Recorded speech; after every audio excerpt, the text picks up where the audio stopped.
이번에는 일반 관광객을 향해서 무자비한 살상 행위를 했습니다. 그래서 지금 뭐 20명 이상이 죽었고요. 두 국가가 다 핵을 가진 국가입니다. 핵을 쓰면 아무도 승리했다고 얘기할 수 없을 정도 상당한 피해를 입을 것이기 때문에 뭐 이럴 게 없는 국가는 이래도 죽고 저래도 죽는다 이렇게 얘기할 수 있겠지만 이 충돌이 계속 확전된다면 이것은 뭐 전 세계에게 아주 안 좋은 악영향을 줄 수 있는 상당히 중요한 문제죠. 그 다음에 파키스탄이 거기에 대해 인도의 공격에 대해서 우리 절대 좌시하지 않겠다고 계속해서 이제 발언 수위가 계속 높아지고 있기 때문에.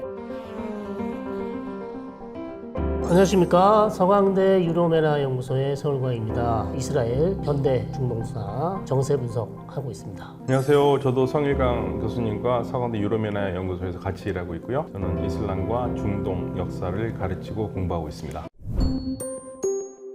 카슈미르 하면은 우리 한국 분들이 좀 낯설 것 같은데 사실 카슈미르보다 우리가 카슈미르와 관계된 단어를 더 잘하는 용어가 있습니다. 캐시미어. 이 캐시미어가 이 카슈미르에서 나오는 아주 고급 양털 양모를 얘기하고 있거든요. 캐시미어가 이 카슈미르에서 나온 거고 이 카슈미르가 영어로 하면 이제 캐시미어가 되는데 이쪽 지역에서 지금 인도가 지배하고 있는 카슈미르 지역에서 카슈미르 독립을 꿈꾸는 조직이 폭력적인 공격을 했는데요. 그래서 인도에서는 테러라고 지금 규정하고 있고, 근데 이게 문제가 뭐냐면은 그동안에 카슈미르 독립운동을 할 때는 대체적으로 인도 군인들이나 경찰을 향해서 공격을 했는데 이번에는 일반 관광객을 향해서 무자비한 살상 행위를 했습니다. 그래서 지금 뭐 20명 이상이 죽었고요. 정말 무고한 사람들이 라슈카르 타이바라는 폭력 조직이 이슬람을 앞세운 폭력 조직이 이번에 민간인을 살상하면서 양국 간의 긴장 관계가 높아지고 있는 상태입니다. 라슈카르 타이바라는 조직에서 한 건데 인도에서는 단순하게 그냥 라슈카르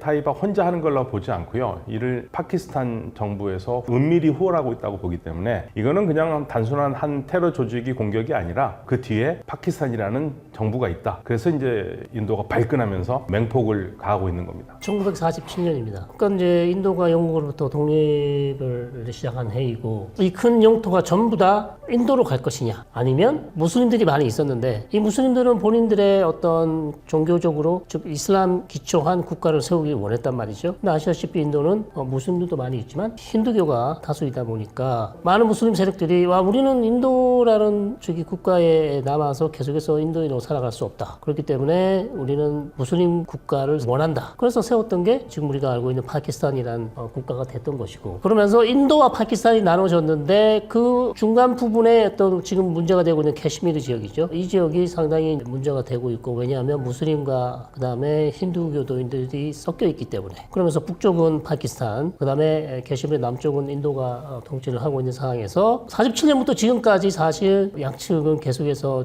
어떻게 보면 투쟁을 해왔습니다. 그래서 이번 사건이 갑자기 어디서 하늘에서 떨어진 게 아니라 오랜 47년부터 오랜 인도와 파키스탄 간에 보이지 않는, 어쩌면 보이지 않는 게 아니죠. 훨씬 계속해서 투쟁을 해왔던 그런 긴 투쟁의 역사의 한 단면이었다. 이렇게 말씀드릴 수 있겠죠. 네, 그리고 이제 복잡해지는 게 이제 1947년 6월 3일에 영국이 결국에는 이제 인도를 독립시키기로 한 거거든요.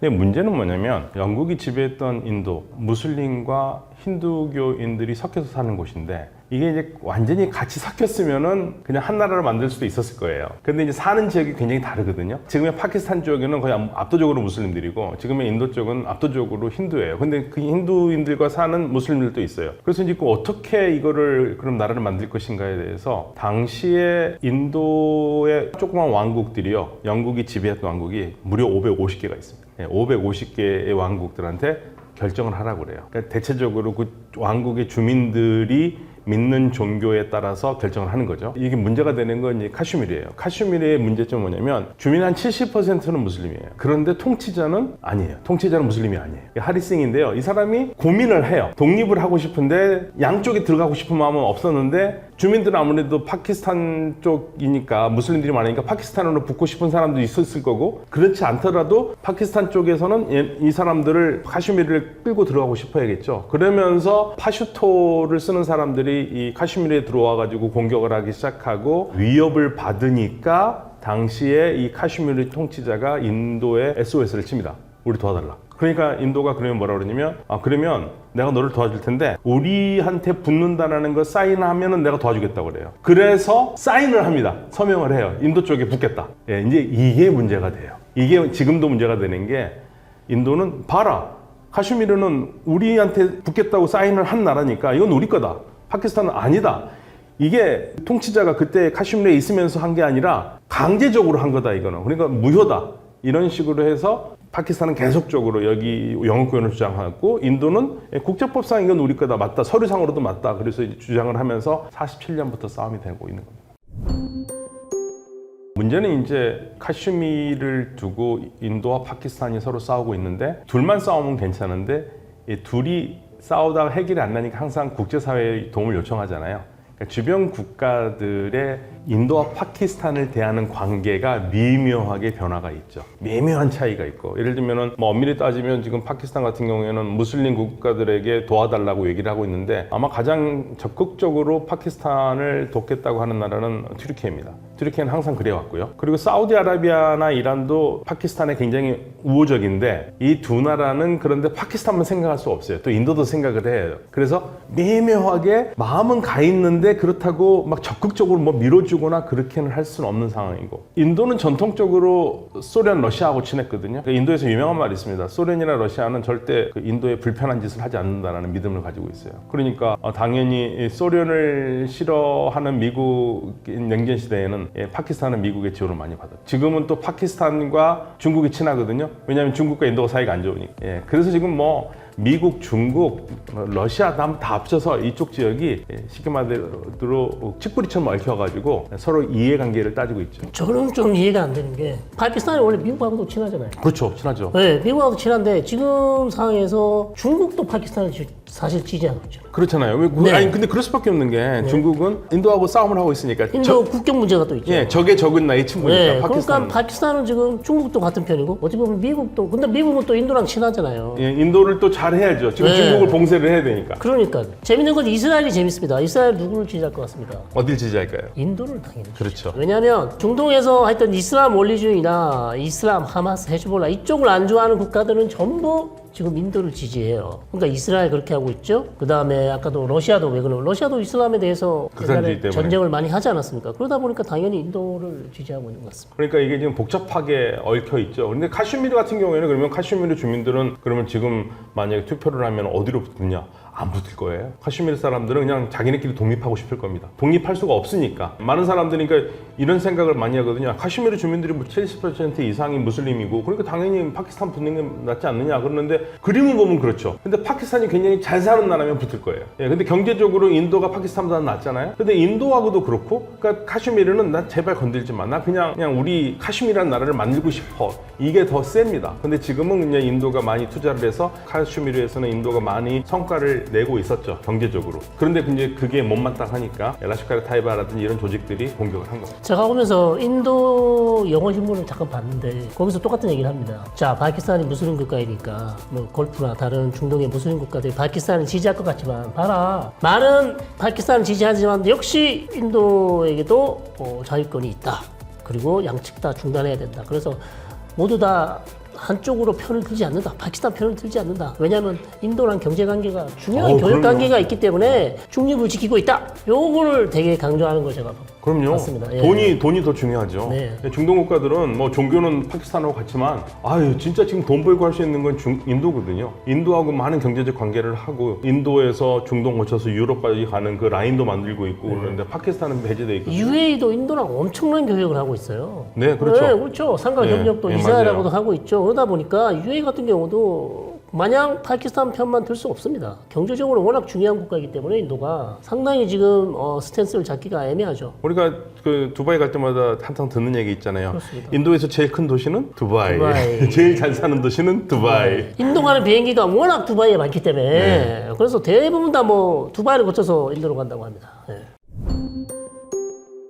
상황이 악화되면 어마어마한 영향을 줄 수가 있죠. 예를 들어서 지금 두 국가가 우리가 가장 우려하는 게 뭡니까? 두 국가가 다 핵을 가진 국가입니다. 핵무기를 가지고 있기 때문에 핵무기를 좋아하시는 분들은 공포의 균형이라 그래서 두 국가가 핵을 가지고 있으면 절대 전쟁할 가능성이 낮다. 이렇게 설명을 많이 합니다. 오히려 핵을 가지고 있기 때문에 예를 들어서 한쪽 무기 가지고 있고 한쪽이 안 가지고 있으면 오히려 핵을 쓸 확률이 더 높다. 그 양측이 다 핵을 가지고 있으면 충돌할 가능성이 낮다. 사실 냉전 때 어떻게 어떻게 보면 공포의 균형이 이루어졌다고 이제 이렇게 얘기를 많이 하고 있죠. 그러나 인도와 파키스탄은 지금 상당히 위험할 가능성이 높습니다. 왜냐하면 계속해서 그 모디 총리의 인도 총리의 발언 수위를 보거나 그다음에 파키스탄이 거기에 대해 인도의 공격에 대해서 우리 절대 좌시하지 않겠다고 계속해서 이제 발언 수위가 계속 높아지고 있기 때문에 자 발언 수위가 높아지면 국내 정치용으로도 이걸 다 지켜줘야 되거든요. 말만 하고 아무것도 하지 않는다면 국내 이름이 상당히 나빠질 것이고 그럼 어차피 지금 충돌은 일어난 것이고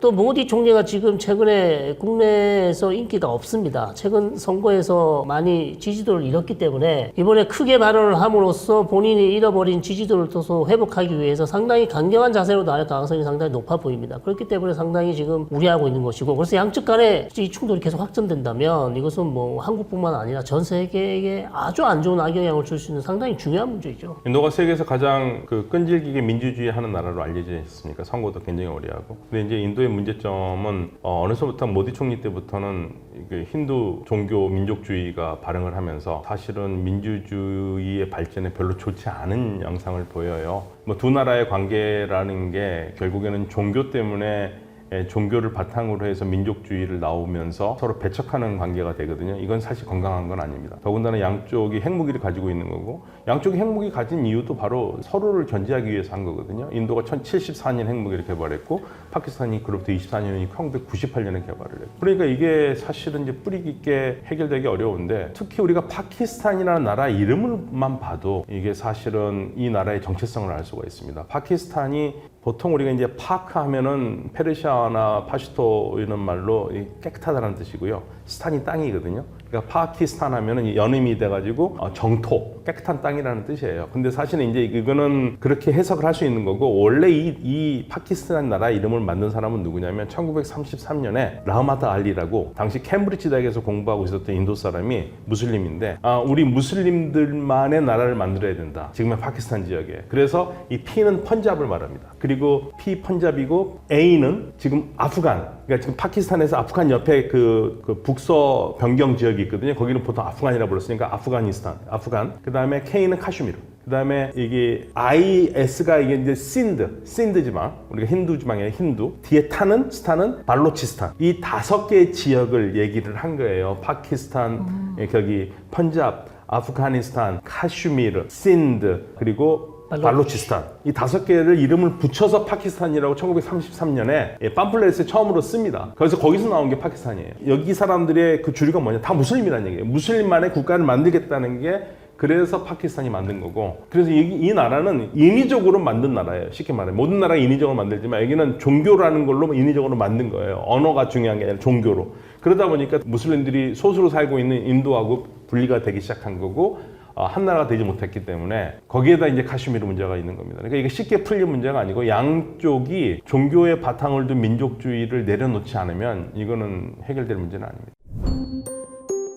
아니 뭐 적극적으로 개입한다기보다도요. 지금은 사실은 뭐 미국과 중국의 전쟁보다는 미국과 중국의 무기 실험장이 되고 있죠. 파키스탄이 중국 무기를 쓰고 있고 인도는 서방 무기를 쓰고 있고 그러면서 서로 격추했느니 어떻게 하느니 그러면서 사실은 실질적으로 보면 중국 무기의 실험장이 되고 있어요. 중국은 지금 굉장히 지금 유심히 지금 쳐다보고 있습니다. 왜냐하면 자신들이 국제시장에 내서 판 무기들이 지금 파키스탄이 실전에서 쓰고 있는데 그 효과가 어느 정도 되느냐. 그래서 뭐 지금 라팔 전투기를 파키스탄이 중국 무기를 격추를 했다 뭐 계속 이런 얘기가 나오잖아요. 이제 그런 게 바로 지금 현재 제 생각에는 방산시장에서 굉장히 유심히 볼 거고요. 그러니까 미국과 중국의 무기 경쟁장이 되고 있는 거죠. 인도는 또 이스라엘 무기를 상당히 많이 쓰고 있어요. 그래서 실제로 뭐 드론이라든지 다양한 무기들을 이번 전쟁에서 사용할 가능성도 있습니다. 또 우리 무기도 인도가 쓰고 있잖아요. 예, 우리 무기도. 그래서 우리 무기와 중국의 전시장이 될 수도 있고요. 그래서 그런 면에서 이 두 국가 간의 지금 경쟁이 오히려 지금 국제사회에서 그 부분을 좀 보고 있습니다. 무기 전시장. 무기가 어떤 무기가 더 나은가. 그리고 이제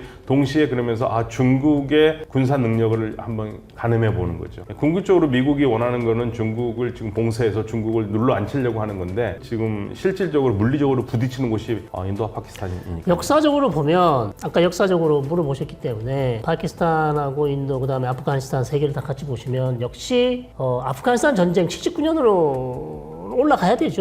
그거를 설명하지 않고서는 지금 이 지역에서 일어나고 있는 설명하기 어렵고 결국 소련이 침공하면서 아프간에서 아프간 무자히딘이 생기면서 즉 소련의 공산주의 세력에 우리를 침공한 공산주의 세력을 결코 좌시하지 않겠다. 그래서 지하들을 행하는 사람들이란 뜻의 무자히딘이 아프간에 생겼고 이러한 이슬람 근본주의자들이지만 어쨌든 아프간이라는 자기 땅, 자기 영토를 지키기 위해서 어찌 보면 정당한 투쟁이었죠. 자, 그런 것들이 시작되면서 결국 아프간에 탈레반이라는 조직도 만들어졌고 그 아프간 탈레반은 또 뒤에서 누가 지원해줬습니까? 오사마 빈라덴이지 않습니까? 그럼 오사마 빈라덴이 결국 탈레반도 지원하고 결국 파키스탄에 지금 말씀드리고 있는 라시케르 타이베 그다음에 라시케르 타이베라는 조직보다 더 라시케르 타이베는 사실 밀리터리윙이죠.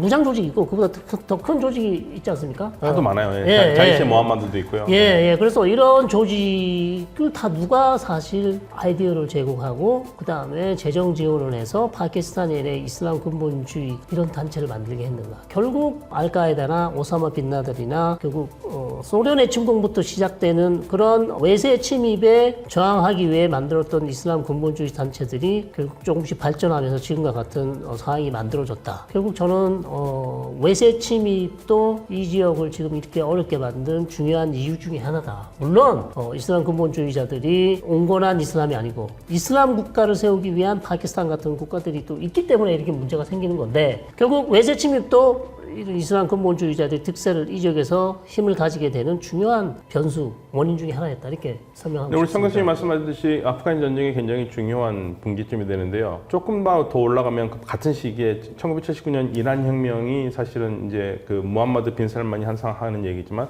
이슬람 세계에 굉장히 분기점이 됩니다. 처음으로 이슬람이라는 종교를 이념으로 해서 국가 체제를 엎은 게 이란이고요. 거기에 고무된 게 항상 무슬림들은 이슬람식의 사회를 건설하고 싶어 했는데 그 첫 실험이 이란에서 성공을 하고 거기에 고무가 됐고 그리고 나서 얼마 안 있다가 바로 소련이 아프가니스탄을 침공을 하면서 문제가 생기기 시작합니다. 여기서부터 이제 무장투쟁이 진짜 시작되는데요. 왜 그게 이 소련의 아프간 침공이 이렇게 중요하냐면 소련이 아프가니스탄을 침공을 하면 바로 옆에 있던 파키스탄으로서는 걱정이 될 수밖에 없죠. 소련은 친인도 국가거든요. 그러니까 굉장한 위협을 느꼈던 파키스탄이 바로 사우디아라비아로 달려갑니다. 사우디아라비아로 달려가서 거기서 얻은 게 뭐냐? 사우디아라비아와 미국이 돈을 대서 파키스탄에 돈을 줬고 파키스탄은 그 돈은 파키스탄 정보부가 그 돈으로 무기를 사고 그다음에 전사들을 훈련해서 지원을 합니다. 그게 바로 반소 무자히딘이에요. 이들이 이슬람의 이름으로 싸운 거고 그 돈을 중간 거래를 해준 겁니다. 파키스탄이. 그 돈 어디서 나오냐? 사우디아라비아하고 미국에서 나왔어요. 그래서 힐러리 클린턴이 우리가 싸우는 탈레반이라든지 그런 지금 무자히딘 조직들이 우리가 20년 전에 우리가 돈을 대서 우리가 후원한 조직이다라고 한 게 바로 그 맥락입니다. 당시에 미국은 냉전 시대에 소련만 무찌른다면은 어떤 거라도 좋다고 해가지고 후원을 했는데 소련이 무너진 다음에 그 조직들이 사라졌으면 좋은데 살아남아서 탈레반이 되고 더 커서 알카에다가 더 극성을 하고 그다음에 그게 연결돼서 파키스탄이 계속 그렇게 지원했던 그 조직들이 지금 카슈미르에서 움직이고 있고 그게 라슈카르 타이바라든지 뭐 자이셰 모함마드라든지 그런 조직들이 있는 거예요. 그래서 이게 그 뿌리가 결국에는 79년 이란 혁명 그리고 79년 소련의 아프간 침공까지 가는 거죠. 그냥 그거는 우리나라에서도 그런 말 쓰잖아요. 같은 교회 다니신 분, 같은 그리스도교 믿는 사람들, 우리 그리스도교 형제들, 우리 기독교 형제 자매님들 이 말하고 같은 거예요. 예, 그러니까 파키스탄도 주변 국가들의 무슬림 국가들이 많잖아요. 무슬림이 다수인 국가들은. 근데 그 국가들에게 호소를 하는 거죠. 국제사회 여론 환기를 위해서 본인이 지금 인도랑 싸우고 있기 때문에 그렇죠. 뭐 이슬람 문화로 하나가 되자고 그래가지고 이슬람 문화 조직은 있어요. OIC가 있습니다. Organization of Islamic Cooperation 해가지고요. 이슬람 협력 기구라는 게 있는데 그건 이제 57개국이 회원국인데 뭐 거기에다가 우리 회원국이 도와달라 그건 아닙니다. 그 조직은 뭐 이렇게 군사 조직도 아니고요. 호소력을 하는 거죠. 우리 무슬림들인데 우리 무슬림들이 당하고 있지 않느냐. 이렇게 전 세계에 있는 무슬림 형제들이 우리 좀 도와라. 근데 주변의 국가들한테 얘기를 하는 거죠. 이제 대표적으로 바로 가까이에 있는 나라들, 뭐 이란, 사우디아라비아, 뭐 튀르키예, 뭐 이런 UAE, 카타르 이런 나라들 얘기를 하는 겁니다. 그리고 이제 오해하시지 말으셔야 될 게 파키스탄이라는 국가가 이렇게 이슬람 형제들이요 우리 좀 도와주세요. 우리 지금 힌두 민족주의에 탄압받고 있으면서 이번에 싸움이 났습니다. 제가 우리 도와주세요. 하지만 아까도 말씀드렸지만 걸프에 있는 사우디나 UAE 같은 이런 이슬람 국가들이 막 이슬람 국가는 용어도 좀 이상하지만 어쨌든 무슬림 다수 국가들. 무슬림 다수 국가들이 파키스탄을 절대 좋아할 이유가 없습니다. 아시다시피 걸프에 있는 이런 사우디나 쿠웨이트나 바레인이나 UAE 같은 국가는 가장 싫어하는 조직이 무슬림 형제단이에요. 가장 싫어하는 조직이 무슨 이슬람 원리주의 단체입니다. 근데 파키스탄 같은 경우는 이슬람 원리주의를 내세우는 표방하는 국가이기 때문에 간접적으로 뭐 직접적이지는 않지만 당연히 말을 하고 있지 않지만 파키스탄을 좋아할 리가 없다는 거죠. 네. 그리고 다른 것을 종교를 떠나서 물건 하나 팔고 물건 하나 거래를 해도 인도하고 하는 게 좋잖아요. 인도가 경제적으로 더 발전했고. 그래서 지금 제가 말씀드린 것처럼 만약에 지금 가장 적극적으로 파키스탄을 도와줄 수 있는 나라는 튀르키예밖에 없다고 저는 봐요. 사우디아라비아는 우호적이긴 하지만 쉽게 뛰어들지 않을 거고요. 그리고 가장 친한 것 같지만 가장 차갑게 지금 상황을 보고 있는 건 UAE예요. 예. 그런 식으로 국가들마다 미묘한 차이가 있어요. 그러니까 우리는 이런 생각을 하잖아요. 아, 다 무슬림들이니까 압도적으로 무슬림 국가인 그 파키스탄을 도와주겠다? 아유, 그렇게 안 됩니다. 오히려 국제사회에서 국제관계에서는 종교보다 더 중요한 게 뭡니까? 돈입니다. 경제적으로. 그런데 인도가 무슬림이 아니라고 그래가지고 인도 사람들을 배척해가지고 얻을 수 있는 게 뭡니까? 아니잖아요. 그러니까 인도하고 아주 중요한 관계들이 있기 때문에 파키스탄만 볼 수는 없습니다. 네, 튀르키예 자금의 이 행위는 결코 놀랍지 않고요. 이미 에르도안이 대통령이 되고 나서부터 사실 총리가 될 때부터죠. 2003년. 벌써 20년 다 돼가는데 중동 지역에서 이슬람 세력을 계속 지원해 왔어요. 이슬람 세력을 지지해 왔고 이슬람 세력을 지지하는 가장 큰 이유는 본인이 신오스만주의, 과거의 오스만 국가, 유럽과 아시아와 중동 지역을 다 세 대륙을 호령했던 어마어마한 오스만 제국의 영광을 되찾기 위해서 에르도안은 지금도 노력하고 있습니다. 자국민이 특히 아나톨리아라는 이 동쪽에 있는 국민들은 정말 가난하지 않습니까? 가보시면 정말 소박하거든요. 거기에 경제 발전에는 신경 쓰지 않고 돈만 있으면 지금 파키스탄 도와주고 하마스 도와주고 중동 지역 내에 본인이 어떻게 이슬람 종교를 이용해서 자신의 대통령의 지위라든지 터키가 마치 지금 사우디가 가지는 어떤 이슬람 아랍 국가 중에서의 어떤 지도자 역할을 본인이 지금 새로 만들기 위해서 어떻게 보면 국가의 재정을 이용한다든지 국가를 이용해 먹는 그런 지금 모습을 보이고 있기 때문에 전혀 놀랍지 않다. 1922년에 오스만 제국이 무너지거든요. 그러니까 1299년에 오스만 제국의 시초가 시작돼서 무려 600년 동안 무슬림 세계를 장악했고요. 그랬는데 1922년에 무너지고 1923년에 튀르키예가 세속 공화국이 됩니다.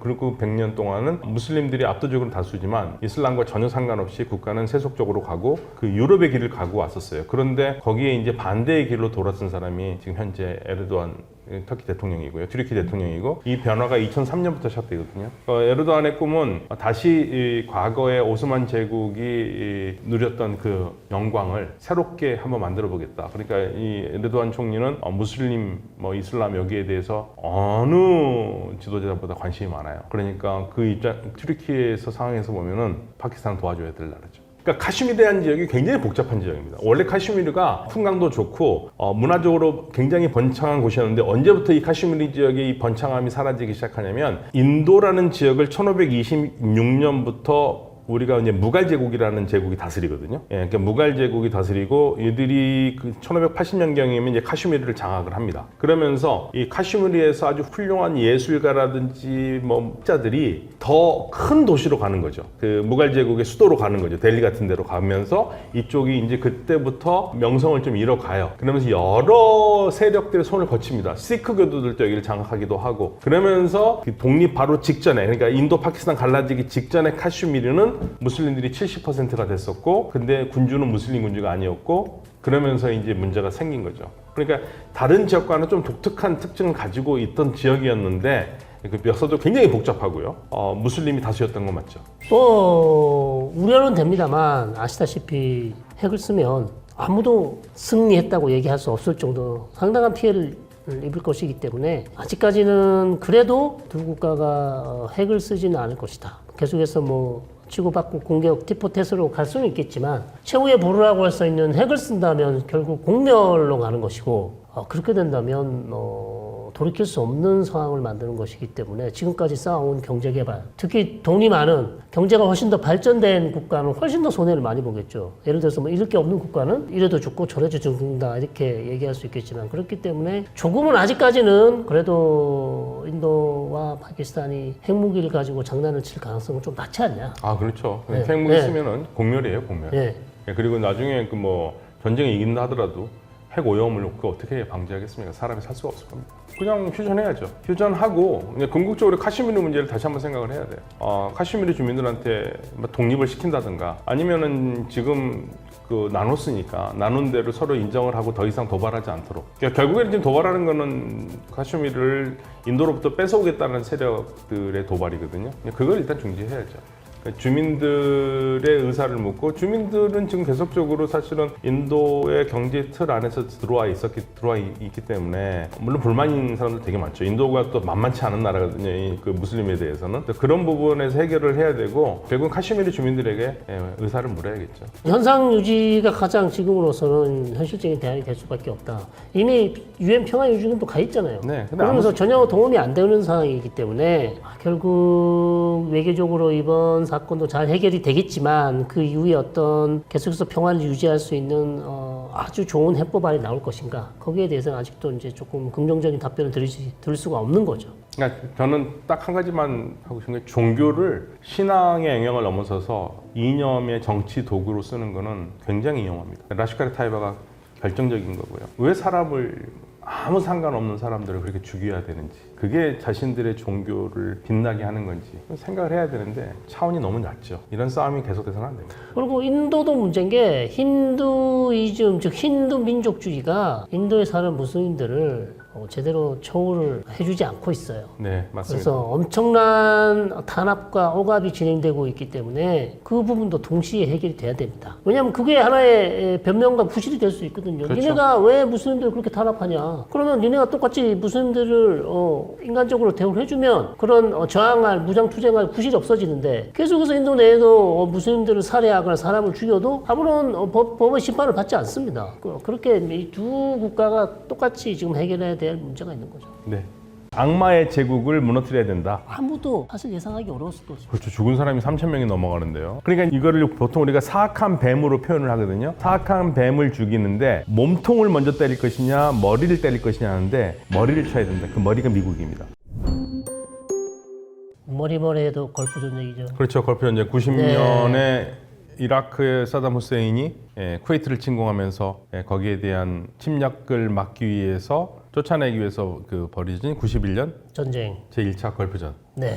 그때 미국이 사용했던 무기들 지금 생각할 때는 뭐 그다지 훌륭해 보이지 않을 수도 있으나 그 당시에는 대단히 혁신적인 무기였습니다. 그렇죠. 그래서 뭐 사실 저도 그 관련해서 좀 읽어보고 왔는데 여러 가지 91년 전쟁에 놀라운 점이 여러 가지가 있는데 그 중에 하나가 역시 미국의 재발견. 미국의 재발견. 근데 사실은요, 저는 무기보다도 91년이 다 TV로 중계했잖아요. 아 그렇죠. CNN. CNN이 그 당시에 완전히 뭐 나라들은 미사일을 밑에서 다 찍어내면서 실시간으로. 그렇죠. 지금은 게임으로 많이 보던 건데 그때는 정말 충격이었죠. 전쟁을 중계한다. 아 놀라웠어요. 그래서 그 다음에 무기 중에 가장 이제 뭐 정밀 유도탄, 정밀 무기가 가장 저는 91년 전쟁에서 가장 미국을 전 세계에 보여주는 군사 강국 미국을 가장 잘 보여주는 무기 중에 하나가 정밀 무기였다. 특히 GPS를 이용해서 정확하게 타격을 하는 무기. 그 다음에 공군력. 그 다음에 토마호크 미사일인가요? 낮게 날면서 어떤 표적물을 공격할 수 있는 이런 미사일들. 이런 것들이 91년 전쟁에서 본인들도 사실 놀랐다는 보도가 있더라고요. 우리 미국이 원래 군사 강국이었지만 진짜 이라크 혁명 수비대를 이렇게 무참하게 빠른 시일 내에 이렇게 무력화시킬 줄은 본인들도 몰랐다. 그리고 전 세계도 사실 놀랐다. 미국이 군사 강국인 것은 알고 있었지만 실제 91년 걸프전을 통해서 상상을 했었지만 그걸 실제로 적용을 했을 때 그게 거의 그대로 맞아떨어진다라는 게 증명된 전쟁이 91년 전쟁이었다고 하더라고요. 이제 시대사적 배경을 좀 봐야 되는데요. 1989년에 베를린 장벽이 무너지면서 사실 냉전이 해체되기 시작하거든요. 그리고 이제 91년 12월 달이 되면, 그러니까 지금 걸프전 바로 있던 해 연말에 이제 소련이 완전히 붕괴가 되니까 냉전 시대의 소련과 대응하기 위해서 미국이 축적해 놓은 무기나 이런 능력이 어마어마했죠. 그거를 한 방에 지금 쓸 수 있었던 시점이 91년 걸프전이었던 것 같아요. 당시에 뭐 미국에서 나온 말이 있죠. 우리 미국은 동시에 두 곳에서 전쟁해도 다 이길 수 있다. 그 말을 뭐 서스럼 없이 했었고, 그 말을 들었던 나라들도 속된 말로 그래 네 팔뚝 굵어요 뭐 이런 말 하는 게 아니라 정말 미국이라면 두 개가 뭐야, 세 개도 이길 수 있다 할 정도로 미국의 압도적인 능력이었는데, 그 부분에서 사실 모든 걸 다 보여줬던 거고, 지금은 제가 그 보고서를 좀 읽어봤는데요. 지금은 미국의 군사력이 냉전 시대에 비하면 반 정도밖에 되지 않는다. 네, 그렇게 얘기를 하고 있으니까 아마 그때가 아마 미국의 군사력의 정점이었을 겁니다. 정점이었다. 네. 걸프는 일반 명사입니다. 일반 명사인데 이걸 고유 명사처럼 쓰고 있거든요. 그리고 왜 미국은 걸프전이라고 그러냐? 사실은 앞에 페르시아 걸프라는 말을 쓰기 싫어서 그런 거예요. 원래 이게 페르시아만 전쟁이라고 해야 되거든요. 걸프라는 게 지금 말하는 게 페르시아만을 얘기를 해요. 근데 요즘은 이제 그 아랍 사람들이 싫어하기 때문에 아랍 쪽에 할 때 아랍만, 이란에 가서는 페르시아만 하는 그래서 아랍 페르시아 있으니까 불편하니까 그냥 빼버리고 그냥 걸프를 G자를 대문자로 써가지고 고유명사화 시킨 게 이 제1차 걸프 전쟁의 시작이거든요. 제1차 걸프 전쟁의 시작은 아주 단순합니다. 1990년에 사담 후세인이 이웃 나라인 쿠웨이트를 공격을 해서 쿠웨이트를 점령합니다. 여기에 반발해서 국제사회를 모아서 미국이 혼자 들어간 게 아니라요, 연합군을 만들어서 여기에 대항한 전쟁이 1991년 제1차 걸프전이에요. 이유는 뭐냐? 침략한 국가를 도와주기 위해서 간 거죠, 쿠웨이트를. 그런데 왜 도와주러 갔을까요?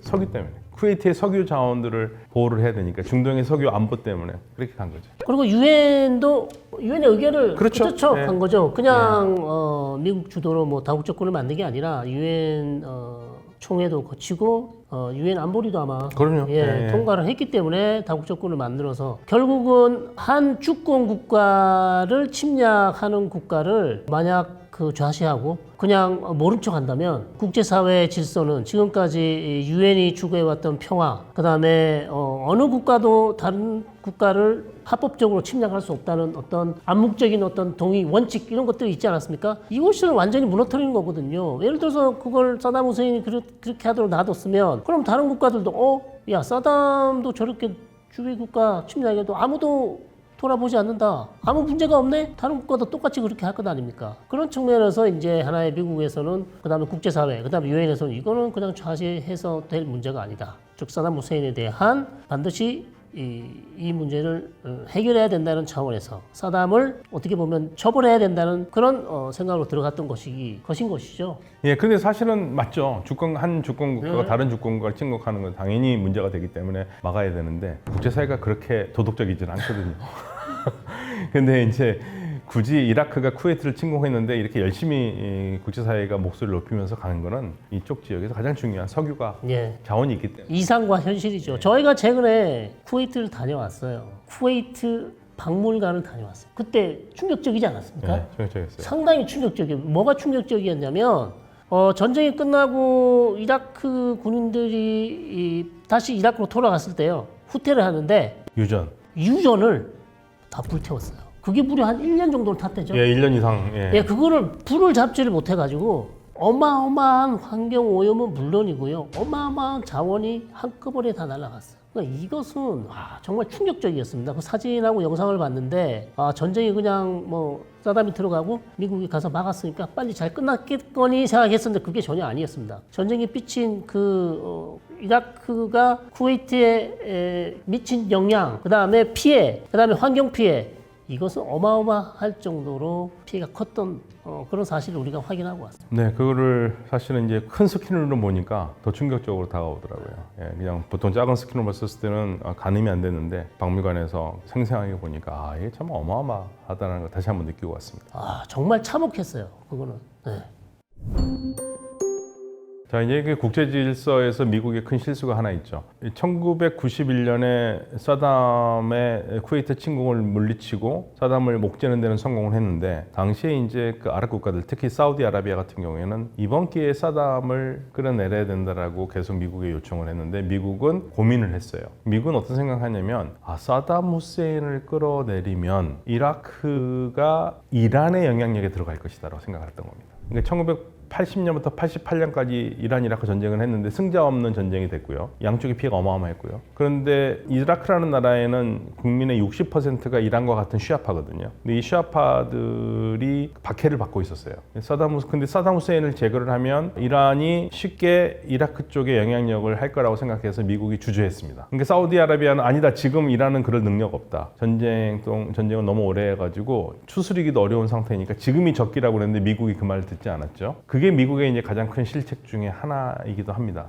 그러니까 사우디아라비아가 요청했던 것은 사담 후세인 같이 좀 광인 같은 사람들이 아니라 좀 더 국제사회 말을 듣는 사람으로 정권 교체를 해야지만이 이라크가 좀 안정이 되고 주변 지역이 안정이 될 텐데, 그거를 미국이 못했어요. 그게 이제 첫 번째 패착이고, 어느 정도 컨트롤은 하긴 했지만 궁극적으로 이게 2003년까지 이어지는 큰 흐름 속에서 미국의 큰 실책이었죠. 사담을 제거하려고 했으면 제거할 수 있었을까요? 저는 할 수 있었다고 봅니다. 그때는 할 수 있었는데 미국이 자신이 없어서 비행 금지 구역만 노플라이 존만 만들고 비행 금지 구역만 설정하고 나왔죠. 근데 비행 금지 구역을 설정한다는 얘기는 사실 돈 많이 드는 거예요. 비행기 뜨는 거 다 감시해야 되니까. 네, 미국의 실책이라고들 지금도 계속 얘기를 합니다. 제가 좀 설명드리고 싶은 것은 팔레스타인과 요르단의 입장.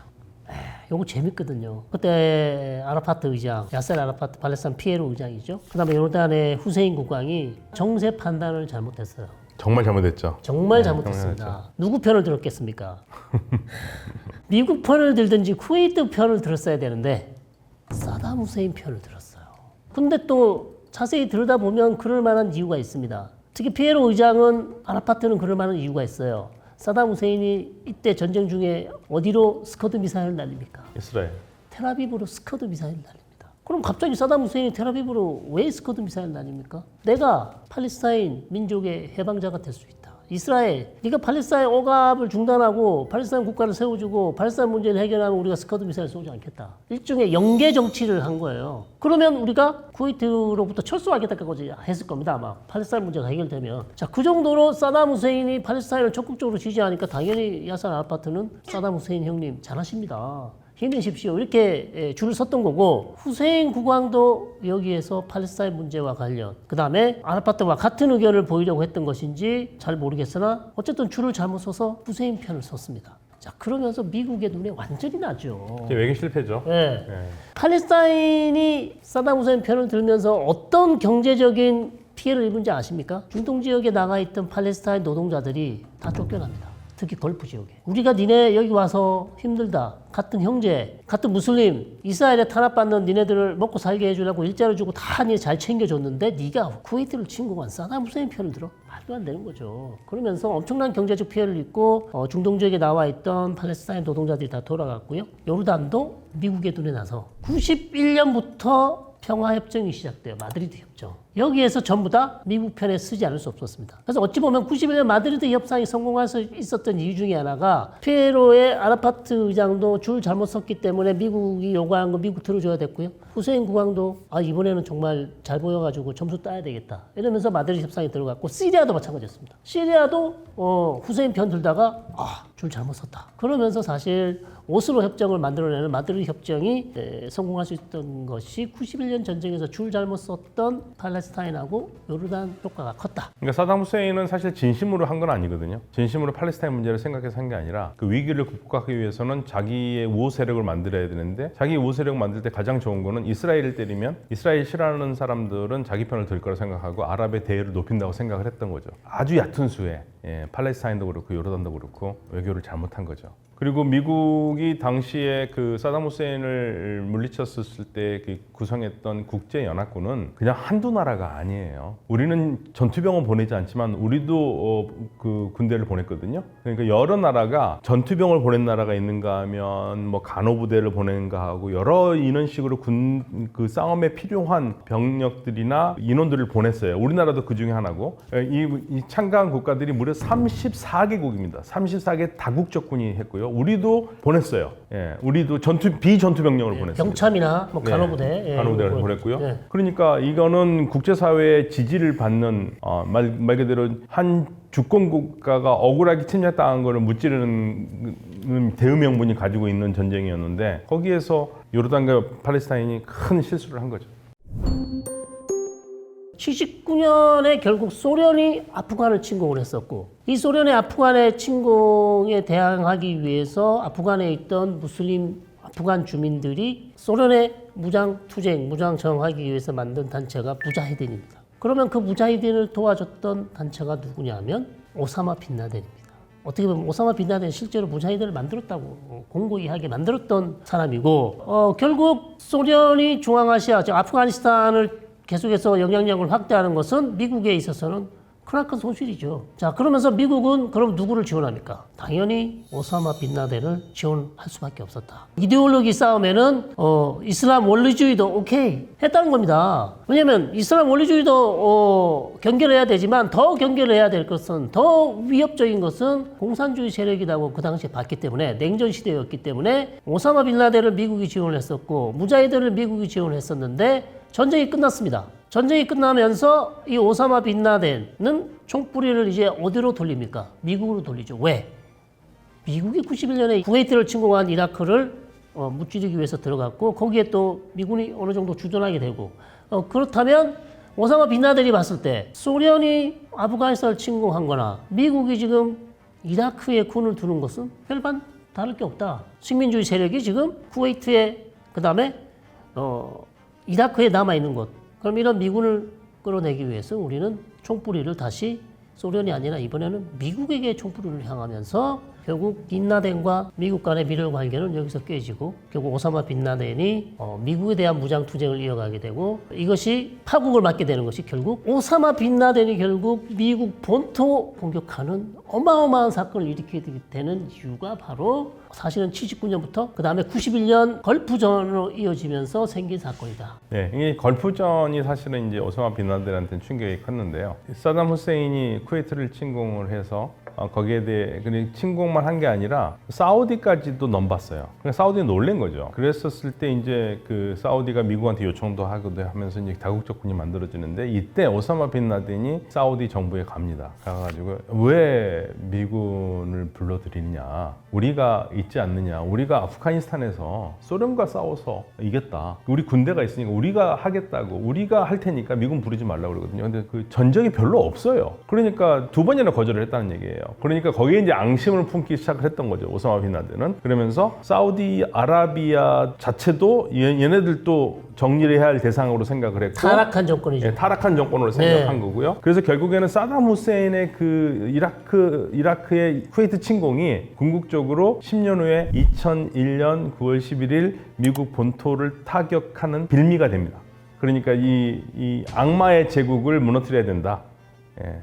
그리고 이 악마의 제국과 손잡고 있는 이 타락한 이 사우디 이러한 정권들을 무너뜨려야 되는데 이 타락한 정권을 무너뜨리려면 얘네들이 기대고 있는 악마, 미국이라는 거대한 악마를 무너뜨려야 된다. 그러면서 그렇죠. 공격을 한 거죠. 원거리적부터, 즉 미국이라는 원거리적부터 먼저 해결하고 그 다음에 근거리적, 즉 타락한 아랍 정권도 나중에 우리가 손볼 것이다. 네. 그러니까 이제 이거를 보통 우리가 사악한 뱀으로 표현을 하거든요. 사악한 뱀을 죽이는데 몸통을 먼저 때릴 것이냐, 머리를 때릴 것이냐 하는데 오사마 빈라덴은 머리를 쳐야 된다. 그 머리가 미국입니다. 머리가 죽으면 몸통은 자연스럽게 죽을 거기 때문에 그러니까 미국이 죽으면 미국을 추종하고 따르는 타락한 무슬림 정권이 무너질 것이라고 본 거죠.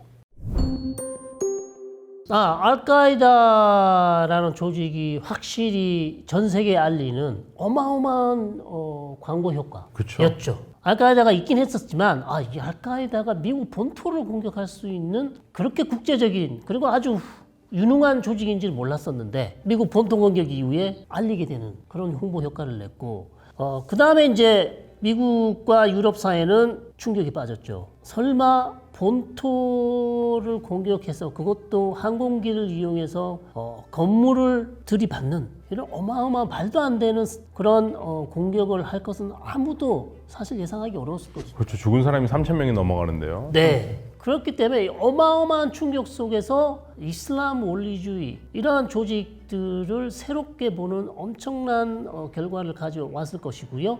알카에다를 무너뜨리기 위한 쓸 수 있는 모든 수단을 강구해서 일종의 테러와의 전쟁.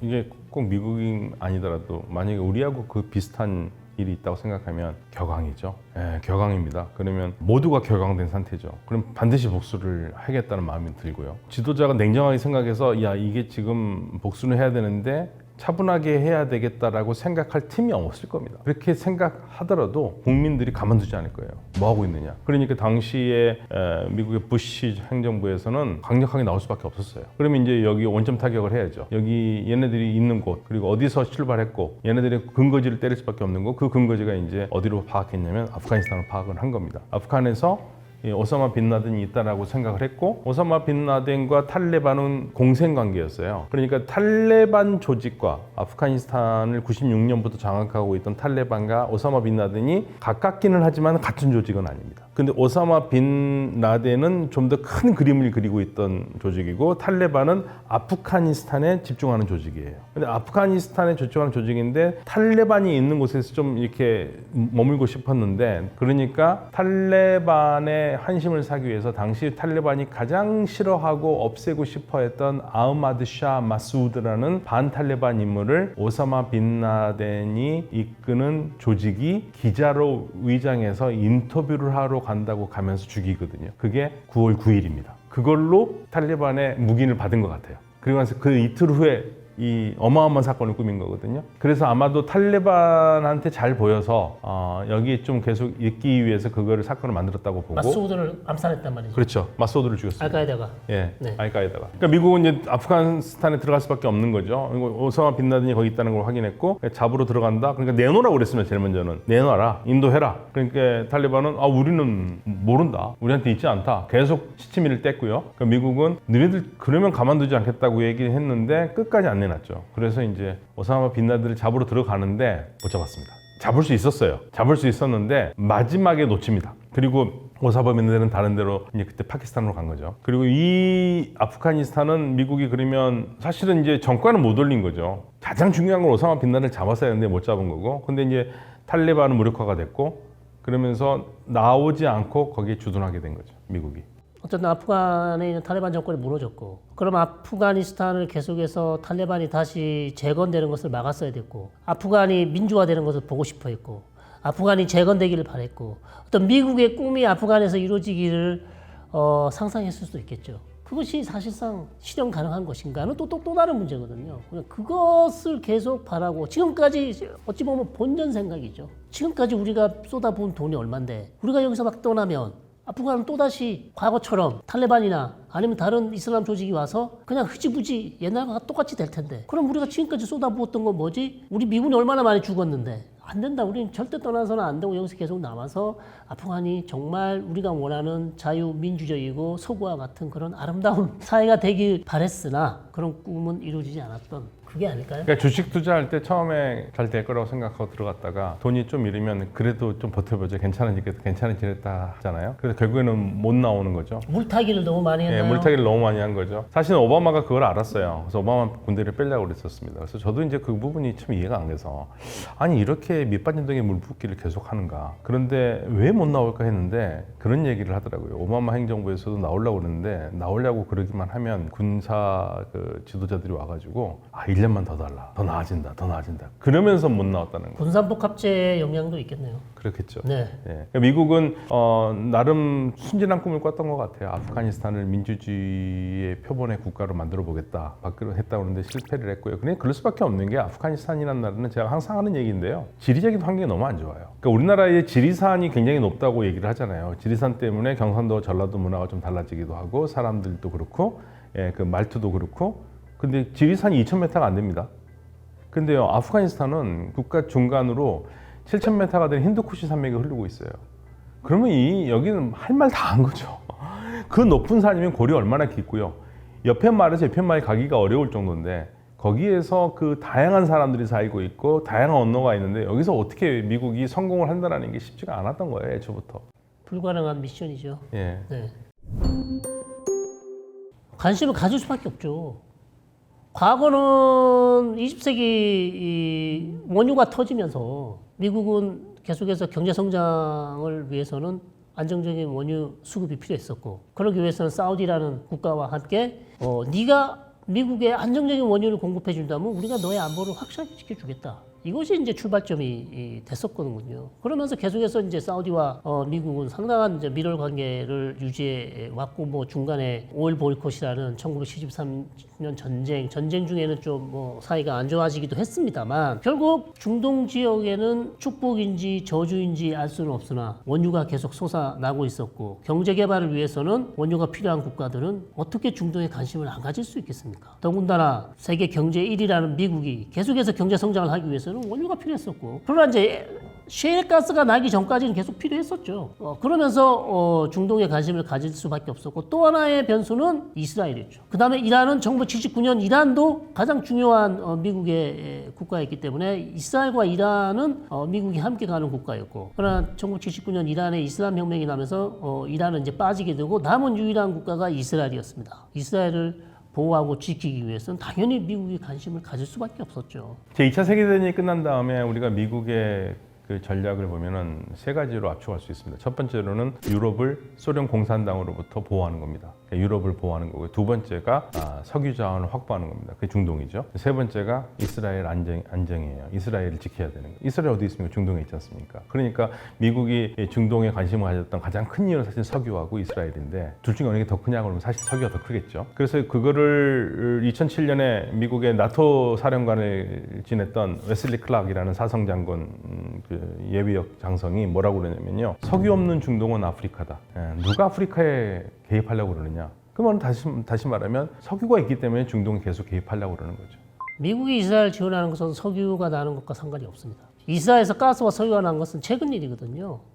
지중해 그 대륙붕에서 지금 나고 있는데, 미국이 이스라엘을 지원하는 그 다음에 계속해서 지지하는 이유는 정말 설명하기 어려운 질문 중에 하나입니다. 지금도 풀리지 않는 어찌 보면 수수께끼예요. 심지어는 동맹국도 아니에요. 동맹국도 아니에요. 공식적인 동맹이 돼 있지 않습니다. 우리는 공식적인 동맹국이죠. 이스라엘과 미국은 쓴 게 아무것도 없어요. 그런데 우리보다 훨씬 더 잘 도와줍니다. 그렇죠. 그러니까 미국의 공식적인 동맹국, 이거 꼭 얘기를 말씀드리고 싶은데, 미국이 공식적인 동맹국은 나토 32개 국가고요. 그 다음에 비나토 19개국이 동맹국이에요. 그게 한국과 일본이 들어갑니다. 거기. 이스라엘 없어요. 그걸 굳이 물어보신다면 2차 세계대전 때 독일로부터 너를 구해주지 못했던 것, 600만이 희생당했을 때 미국이 들어가서, 미국이 조금 더 2차 세계대전 빨리 들어갔더라면 많은 유대인들을 살릴 수 있었을 텐데, 그러나 늦게 들어갔음에도 불구하고 사실상 미군이 유대인 학살을 막으려고 그다지 노력하지 않았다는 점이 역사적 사실로 알려지고 있습니다. 이 부분에 대해서 미국에 있는 기독교인들, 복음주의자들 상당히 미안해하고 있다. 그런 부분들이 미국 정계 계속해서 전통으로 내려왔고, 그 다음에 또 하나의 축은 중동 지역에서 뭐니 해도 동맹국을, 그 다음에 안보와 무기 차원에서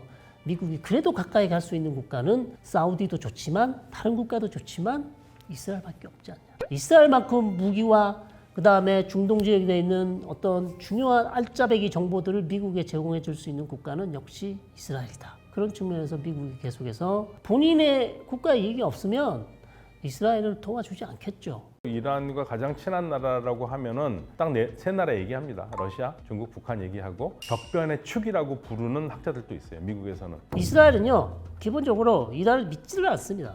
역대 이런 역사상에 이런 국가는 없어요. 지구상에 이런 시스템은 없었습니다. 최초의 국가입니다. 그러니까 이란이라는 말부터 시작을 해야 되는데, 이란이라는 말은 어원은 아루야, 그래서 이제 아리안이라는 말에서 나옵니다. 그러니까 아리안을 우리가 보통 고귀하다, 숭고하다 뭐 이런 뜻으로 생각을 하고요. 여기에서 나온 말이 이란이고요. 그러니까 이란은 더 큰 개념이에요. 더 큰 개념이고 우리가 페르시아라고 그러면 페르시아는 원래 지금의 페르시아 이란의 남부 지역에 파르사라는 지역이 있거든요. 이 파르사 지역에서 제국을 시작을 했고 그거를 보고 그리스 사람들이 페르시스라고 불렀고요. 페르시스가 라틴어에서 페르시아가 되는 거고 영어에서 퍼시아가 되는 겁니다. 그러니까 이 파르사 지방에서 나온 국가를 부르는 이름이죠. 그러니까 이 넓게 보면은 이 파르사 지방에서 생긴 국가는 이 제국은 이란어 계통을 쓰는 사람들이 맞고 일종의 부분 집합이에요. 그러니까 이란이 훨씬 큰 개념이에요. 그러니까 우리가 만약에 이란어라는 게 있습니까? 그러면 이란어라는 게 없어요. 이란어는 있을 수가 없어요. 왜냐하면 이란어 계열의 언어들이 있는 거죠. 그래서 이란어 계열 속에 들어가 있는 게 페르시아어가 들어가 있는 거고 여러 가지 이란어 계통들이 있는 거고 그러니까 이란과 페르시아는 개념이 굉장히 다른 말들입니다. 그 속한 사람들이 만든 게 페르시아라는 제국이죠. 그러니까 지금 이란이라는 나라가 있잖아요. 지금 이란이라는 나라는 이란이라는 말을 갖다 썼는데 우리로 치면 우랄 알타이어 뭐 이런 식으로 예, 우랄 알타이어 계통에 여러 가지 말이 있고 뭐 이렇게 하잖아요. 그런 식으로 여기는 이란어 계통 사람들이 살던 곳을 이란이라고 크게 부른 거죠. 아랍은 어원도 달라요. 아랍과 이란은 달라요. 그러니까 이란어 계통은요. 이란은 인도 유럽어 계통이에요. 아랍은 세모 계통이라고 그래가지고 아랍어를 쓰는 사람들은 누구랑 같냐면 이스라엘 사람들, 즉 그 히브리 사람들, 그 다음에 과거에 썼던 아람어라든지 이런 말들, 이 언어 계통이 완전히 달라요. 계통이 다른 말입니다. 한국말하고 중국말이 계통이 다르듯이 이 두 개는 확연히 구분되는 언어 계통 사람들이고 그 계통 사람들이니까 당연히 말도 다르고 인종도 다르고 그렇죠. 생긴 것도 인종도 다르고 나중에 뭐 섞이긴 합니다만은 예, 다른 거죠. 정확하게 우리 박 교수님이 지적해 주신 것처럼 중동 국가는 아랍 사람들입니다.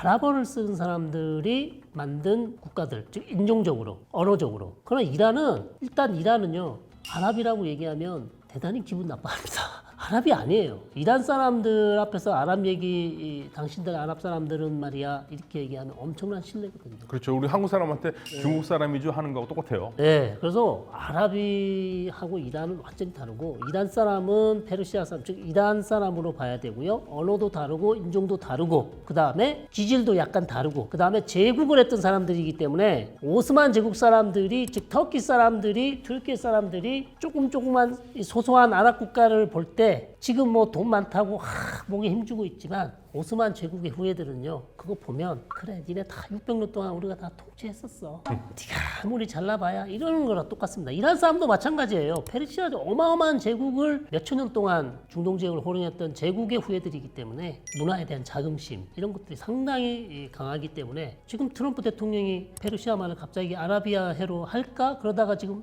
다시 물렸잖아요. 누구한테도 나는 해를 끼치고 싶지는 않다. 그렇기 때문에 아직 정확하게 결정을 안 했지만 그만큼 자부심이 강한 사람들이 이란 사람들. 저는 이렇게 이들이 이제 아랍어를 쓰는 사람들, 그 다음에 이란어 계통, 지금 이제 좀 더 좁혀서 페르시아어를 쓰는 사람들, 그리고 투르크어를 쓰는 사람들이 공통점은 딱 한 가지 있습니다. 다 거의 다 압도적으로 무슬림이에요. 이슬람 받아들인 거. 근데 그거 외에는 다르죠. 언어가 다르고 기질도 다르고 다만 1400년 이슬람 역사를 그냥 단순하게 얘기한다면 아랍 사람들이 이슬람이라는 종교를 가지고 세상에 왔습니다. 그리고 그 종교에 흠뻑 빠져서 그 종교를 가지고 문화를 만든 사람들이 이란어 계통을 쓰는 사람들, 페르시아 사람들. 그리고 투르크 사람들은 그 이란 계통 사람들이 만든 그 문화에 감화가 되고 그 문화를 가지고 좀 더 확장시키고 땅을 넓힌 사람들. 그래서 이 세 언어 계통 사람들이 같은 무슬림이지만 역사 속에서 해온 역할들이 굉장히 좀 독특하게 달라요. 그리고 이날은 시아파입니다. 순니파가. 예, 그리고 이란은 시아파입니다.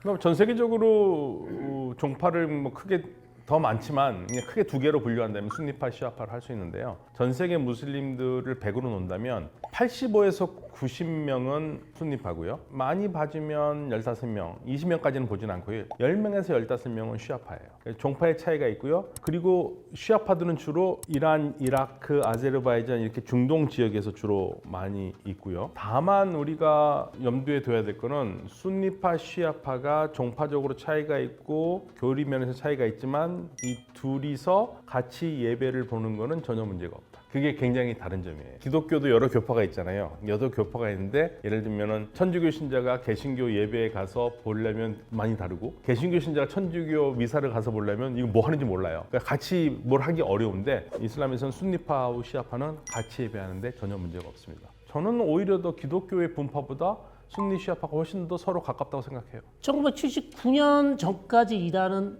모나키, 즉 왕정이었죠. 예, 세속정. 세속정이었죠. 왕정이지만 무슨 종교성을 띠지 않은 세속왕이었습니다. 그런데 이슬람 혁명이라고 부릅니다. 1979년 이란 혁명을 단순히 그냥 혁명이라고 부르지 않고 왜 이슬람 혁명으로 부르냐. 그게 지금 물어주신 질문과 연계되어 있는 것인데 혁명이 일으킨 사람들 주 세력도 울라마, 즉 이슬람을 가르치고 연구하는 사람들이었고 많은 그다음에 시아파 사람들이 결국 이란은 시아파니까요. 그 사람들이 혁명에 참여를 했었고 그다음에 혁명 이후에 이란이라는 국가를 어떤 국가로 만들 것인가에 대한 얘기를 하면서 결국 이란이라는 국가가 신정 체제로 가게 되는데 거기에서 이제 빠지지 않고 설명을 드려야 할 인물이 한 명 있습니다. 호메이니.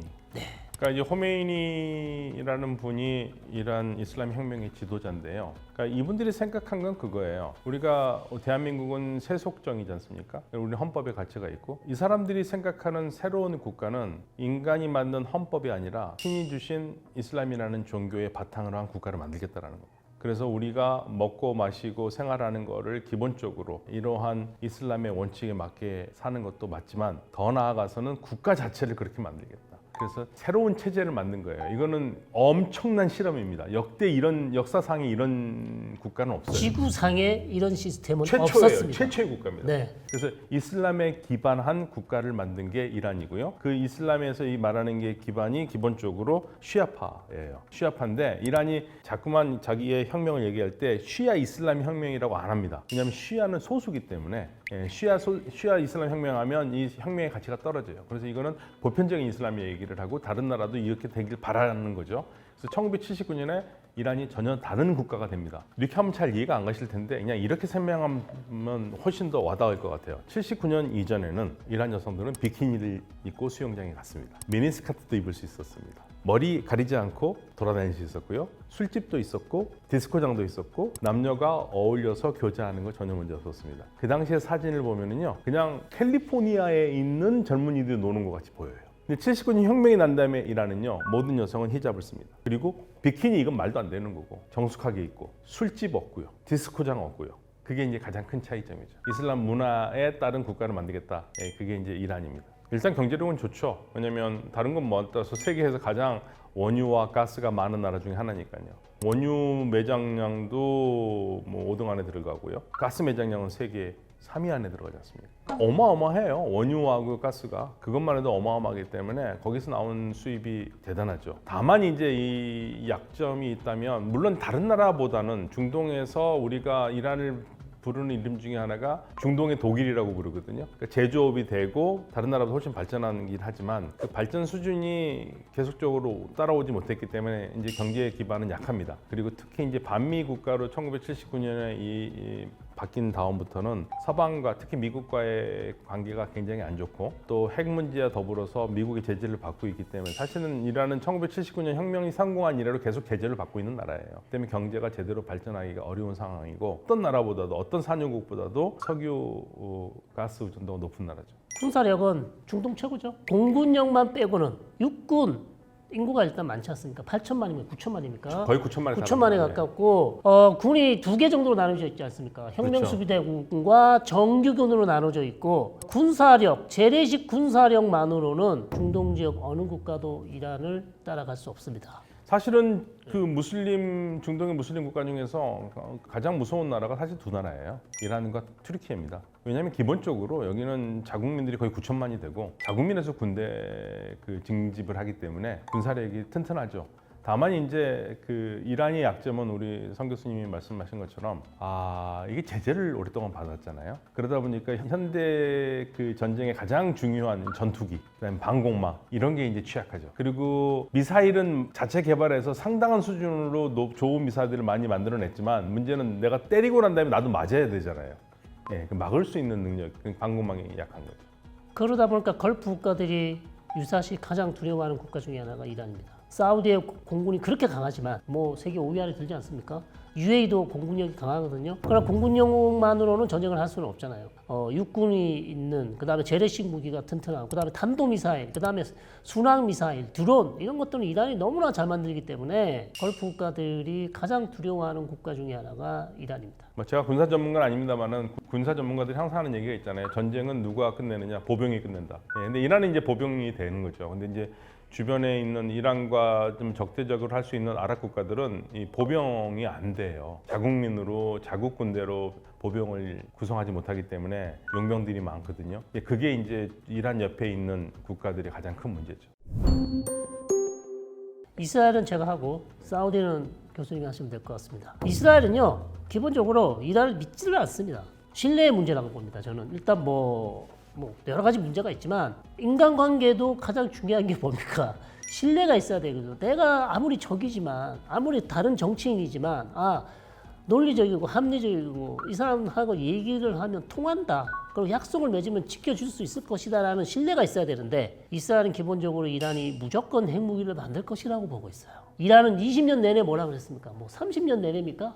우리는 핵무기를 만들 의도가 전혀 없다고 얘기를 하고 있습니다. 이스라엘은 그걸 믿지를 않습니다. 그러다 보니까 본인이 중동에서 유일하게 핵무기를 가진 국가로 영원히 남고 싶어 해요. 거기다가 이란은 중동 지역에서 대리 조직을 지원하고 있지 않습니까? 가장 중요한 대리 조직이었던 레바논의 헤즈볼라가 있었고 헤즈볼라가 이번 작년 전쟁에서 이스라엘과의 전면전에서 무너지기 전까지 가장 강력한 이스라엘의 적이었거든요. 거기를 적극적으로 지원했던 게 이란이기 때문에 이스라엘로서는 대리 조직도 이렇게 무서운데 재래식 아까 말씀드렸지 않습니까? 이란의 군사력 어마어마하다. 거기에다가 이란이 만약에 핵무기를 가지게 된다면 군사적 우위에서 이스라엘은 완전히 이란에게 밀리게 되는 거예요. 그러다 보니까 이스라엘은 계속해서 이란이 핵무기를 가지지 못하도록 해야 되고 그 다음에 중동 지역 내에서 대리 조직을 이스라엘을 괴롭히는 대리 조직을 지원하지 못하도록 해야 되기 때문에 계속해서 미국과 손을 잡고 이란의 옥을 재는 것이고 경제 제재를 풀어서는 안 된다. 경제 제재를 계속 해야 된다. 그리고 확실하게 이란이 핵무기를 만들 수 있는 모든 수단을 제거를 해야 된다. 이것이 지금 이스라엘의 목표이기 때문에 이스라엘과 이란은 계속해서 평행선을 다니고 있는 상황입니다. 사실은 이제 이란과 사우디아라비아의 관계는 79년 이전으로 다시 돌아가면 나쁘지 않았어요. 79년 이전에 미국은 두 자원의 대국인 사우디아라비아, 이란을 페르시아만 사이에서 두고 두 기둥이라고 부르죠. 트윈 필라즈라고 부르면서 이쪽 지역 국가들과 잘 지냈거든요. 근데 물론 이제 미국은 어느 나라와 더 사실 마음을 더 줬냐면 이란을 더 줍니다. 왜냐하면 이란은 서구화로 갖고 있는 나라이기 때문에 미국 상황에서 봤을 때 이란은 굉장히 미국과 가깝게 가는 나라인데 사우디아라비아는 문화적으로 좀 이질적으로 느껴졌지만 석유 의존도가 있기 때문에 서로 문제가 없었죠. 친미 국가로서. 그런데 문제는 79년에 혁명이 난 다음입니다. 어떤 나라든지 체제가 바뀔 수는 있어요. 그리고 우리도 한일 관계가 아무리 안 좋다 하더라도 한국과 일본에서 뭐 선거가 있어서 대통령이나 총리가 바뀌면 뭐 의뢰말이라도 우리 잘 지내자고 축전도 보내고 그러잖아요. 보내면 또 뭐 거기에 대해서 뭐 답장도 하고 그러잖아요. 사우디아라비아도 그러고 싶었죠. 이란에 축전을 보내고 그랬는데 이란은 그게 달갑지 않았던 겁니다. 왜냐하면 이란의 당시의 혁명 지도자들은 사우디는 같이 잘 살아야 될 나라가 아니라 사우디는 이 이슬람을 제대로 믿지 않는 나라니까 시아파 무슬림들을 계속 박해하고 못 살게 하는 나라니까 여기도 혁명이 나야 된다고 생각한 그런 나라였어요. 그러니까 사우디아라비아가 그런 이란과 잘 지낼 리가 없죠. 그래서 79년 이래로 이건 제 말이 아니라요. 무함마드 빈 살만이 그런 얘기를 합니다. 1979년 이전에 중동이 이러진 않았다 이거예요.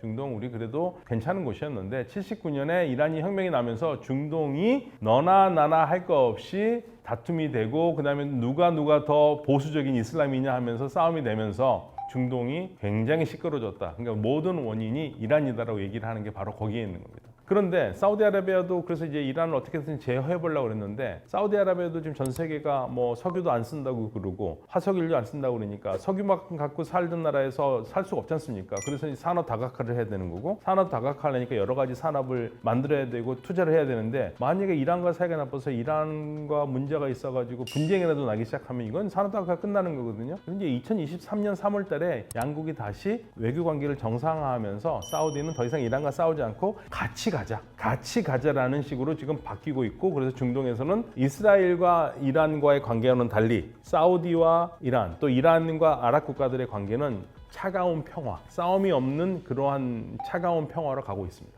이란과 가장 협력을 많이 했던 국가는 군사적으로 보면은 북한이라고 봐요. 그게 이제 항상 이스라엘이 우리나라에게 요청하는 거였죠. 아니, 북한 애들이 이란에 여러 가지 핵 같은 기술을 주고 있건데, 근데 너네는 왜 이란하고 친하게 지내냐? 이란하고 사이를 끊어야 된다. 계속 우리한테 그렇게 했던 것도 바로 그런 이유인데, 지금 더 이상 아마도 관계가 나쁘지는 않는데 예전처럼 가지는 것 같지는 않아요. 왜냐면 사실 이제 이란의 여러 가지 기술들이 북한을 능가했다고 보기 때문에 예전만큼은 그러진 않는데, 전통적으로 지금 전 세계적으로 이란과 가장 친한 나라라고 하면은 딱 세 나라 얘기합니다. 러시아, 중국, 북한 얘기하고, 미국의 학자들은 그렇게 보는 사람들도 있어요. 이 네 나라가 군사적으로 밀접한 관계가 있고, 그래서 이들을 네 나라를 뭐라고 부르냐면 Axis of Upheaval, 격변의 축이라고 부르는 학자들도 있어요. 미국에서는. 그리고 이제 이란은 그 외 국가들과는 막 그닥 나쁘진 않아요. 우리하고도 경제 관계도 괜찮은데, 지금 우리가 아무것도 못하고 있는 가장 큰 이유는 미국의 제재 때문에.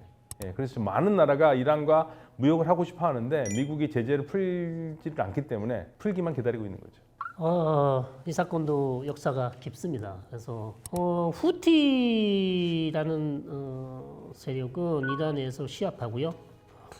시아파 중에서 자이디 시아파라고, 또 시아파가 여러 개가 있습니다.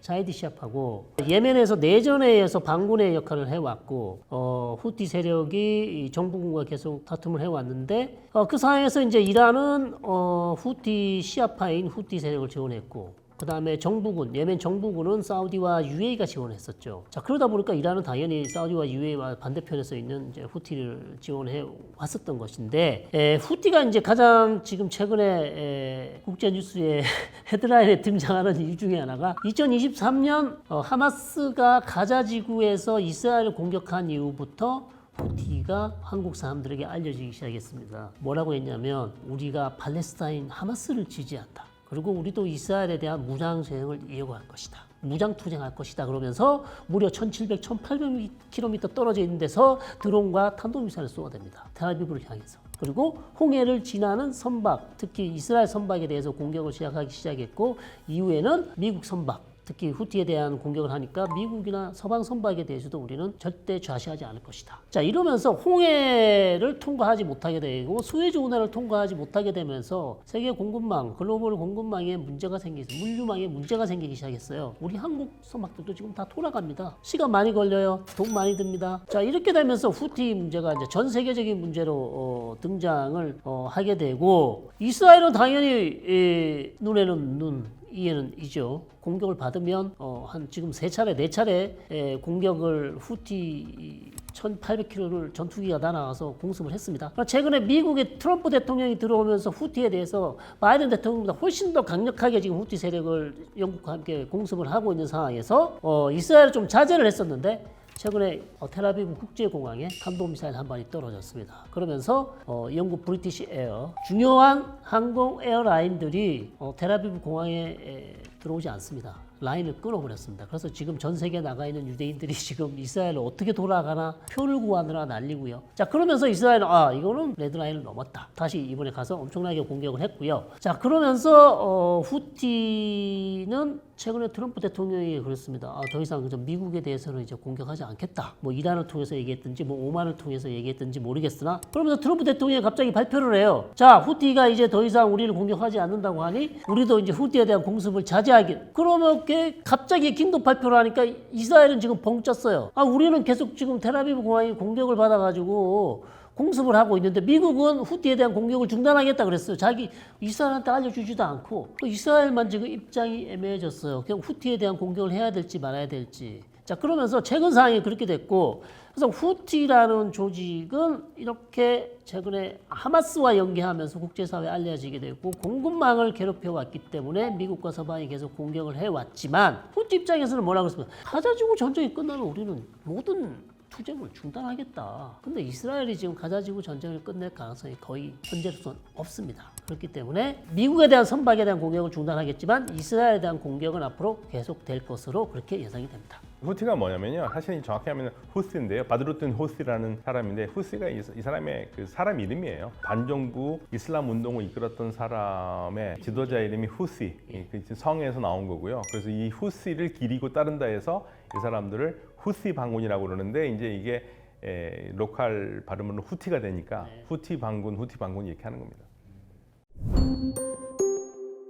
미국이 혼자 제재하는 겁니다. 미국 단일 제재예요. 뭐가 문제가 되냐면 2015년에 핵협상을 타결을 해서 이란 제재가 풀렸거든요. 그런데 트럼프 대통령이 2017년에 대통령이 된 다음에 이란에 야 우리 나하고 다시 하자. 그 오바마가 중심이 된 핵협상은 그건 좀 안 좋다. 나하고 다시 하자고 그러는데 이란 상황에서는 우리가 왜 이거 지금 미국과만 한 게 아니라 여러 나라와 같이 해서 핵협상을 안 했죠. 그러니까 트럼프 대통령이 아무 대책 없이 2018년에 그냥 우리 미국은 그러면 참가 안 해 하고 나와버리고 이란에 제재를 하기 시작했어요. 근데 미국의 제재가 무서운 게 뭐냐면 이란과 무역을 하는 나라는 미국과 무역을 할 수 없다는 겁니다. 그러니까 쉽게 말하면 세컨더리 보이콧을 만든 거예요. 그래서 우리는 달러를 쓰잖아요.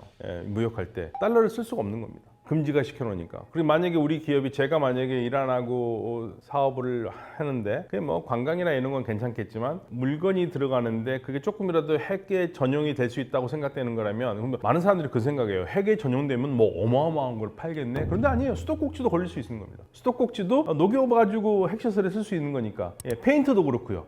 그러니까 실질적으로 할 수 있는 게 없어요. 제가 물건을 보낸다 하더라도 돈을 받을 수 있는 방법이 없는 겁니다. 다 제재에 걸려요. 몰래 받을 수 있겠죠, 돈으로. 그런데 걸리면은 완전히 저 망해요. 미국에다 물건 못 팔고. 그래서 우리가 그런 제재에 무서워서 많은 기업들이 아무것도 못 하고 있는 거고, 이란은 그래서 모든 걸 블랙 마켓에서 하고 있는 거죠. 이란의 혁명의 목표는 그랬죠. 이란의 혁명의 목표는 억압받는 자를 해방하는 거니까 억압받는 자를 해방하기 때문에 당시에 왕이 엄청난 억압 정책을 했으니까 그 억압을 물리치기 위해서 혁명을 했고 혁명에 성공했죠. 그리고 나서 이제 밖의 세계에서 억압받는 자를 해방을 해야 되는데 그 중에 이제 대표적인 사례가 팔레스타인 사람들이고 팔레스타인 사람들을 억압에서 해방하기 위해서 이슬람의 이름으로 계속 후원을 했던 거죠. 이란이 뭐 지금 계속적으로 혁명을 수출하고 한다라는 것은 할 능력이 되려면 여러 가지 돈도 있어야 되는데 사실 돈도 그렇게 많지 않거든요. 그러니까 사실은 이란이 주변 국가에다가 바라는 거는 뭐 옆에 나라를 혁명으로 무너뜨린다, 그건 옛날 얘기고요. 지금은 이란의 경제적으로 자립하는 게 굉장히 중요한 문제인데 미국은 계속적으로 제재를 하니까, 그리고 핵 문제도 뭐 세상 일 모르겠습니다만 이란은 계속적으로 얘기해온 건 우리는 핵을 평화적으로만 이용한다. 즉 전력 생산하는데 하지 우리는 무기를 만들지 않는다라고 얘기를 하고 있고요. 그거는 무기를 만든다는 것은 대량 생산 무기이기 때문에 그거는 이슬람의 가르침에 어긋난다. 우리 지도자들이 그걸 못하도록 했다. 그러니까 우리 안 한다고 하고 있지만 주변 국가들에서는 특히 이스라엘 같은 경우에는 난 네 말 절대 못 믿어.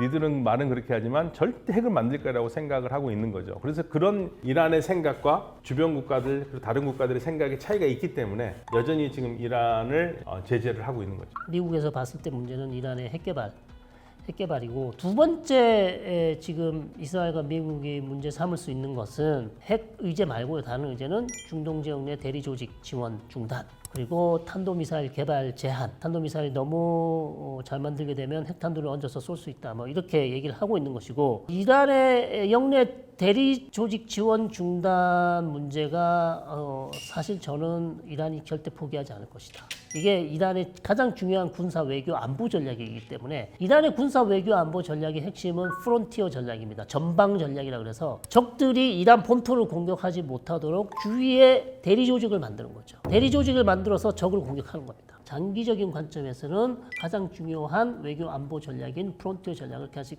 끌고 갈 것이다. 이렇게 보고 있습니다. 네, 그러니까 사실은 이제 이란의 성 교수님이 잘 설명하신 것처럼, 그러니까 우리도 만약에 우리 집안이 공격을 받지 않으려면 앞에다 여러 가지 망을, 철조망 같은 걸 만들어내야 되잖아요. 그 이란이 비판을 받고 있는 이란의 대리 조직이 쉽게 말하면 우리 집 앞에 있는 철조망과 같은 거예요. 지역적인 건데 사실은 이란의 대리 세력들을 이스라엘만 불편해하는 건 아니에요. 아랍 국가들도 굉장히 불편해해요. 미국도 불편하지만 미국이 거기 살진 않지 않습니까? 근데 아랍 국가들은 살고 있는데 우리 동네에서 자꾸 떠드네 있으면 뭐 누가 좋겠습니까? 그런데 아랍 국가들은 그거를 대놓고 말을 하지는 않고 계속 은밀하게 계속 얘기는 하고 있죠. 그 차이밖에 없어요. 아랍 국가들도 이란의 대리 세력들이 힘을 얻는 거에 대해서 굉장히 불편해요. 그렇죠. 이라크에 대한 이란의 영향력이 커지면 커질수록 튀르키예나 사우디는 UAE는 싫어해요. 이라크를 순위 국가로 좀 남겨두고 싶은데 이라크 인구의 50% 이상이 시아파이기 때문에 사담 후세인이 제거된 다음에 이란은 계속해서 이라크에 집중하고 있단 말이죠. 자, 그렇기 때문에 아랍 국가들도 당연히 이라크 문제에 있어서는 이란과 자꾸 척을 질 수밖에 없는 거죠. 이란이 포기하지 않는 이상 미국도 그렇고요. 그래서 전략적인 측면에서 우리 지도를 보면 금방 나오는데요. 2003년에 미국이 사담 후세인을 제거한 게 왜 큰 실수였다고 전략가들이 얘기하냐면 이란은 가장 아끼는 대리 조직이 레바논에 있는 헤즈볼라거든요. 근데 이란에서 레바논의 헤즈볼라까지 가려면요. 이라크를 거치고 시리아를 거쳐야지만이 레바논에 들어가요. 그런데 이라크가 첫 관문에서부터 막히는 거예요. 그 관문을 누가 뚫어줬냐? 미국이 뚫어준 겁니다. 그래서 이란에서 이라크 거쳐서 시리아에서 레바논까지 이어지는 이 라인이 형성이 됐고 이 라인을 2004년에 요르단 국왕 압둘라 2세 국왕이 뭐라고 그랬습니까? 그게 쉬아 초승달이라고 한 겁니다. 이란의 영향력 이거를 누가 만든 거니까 미국이 만들었다는 겁니다.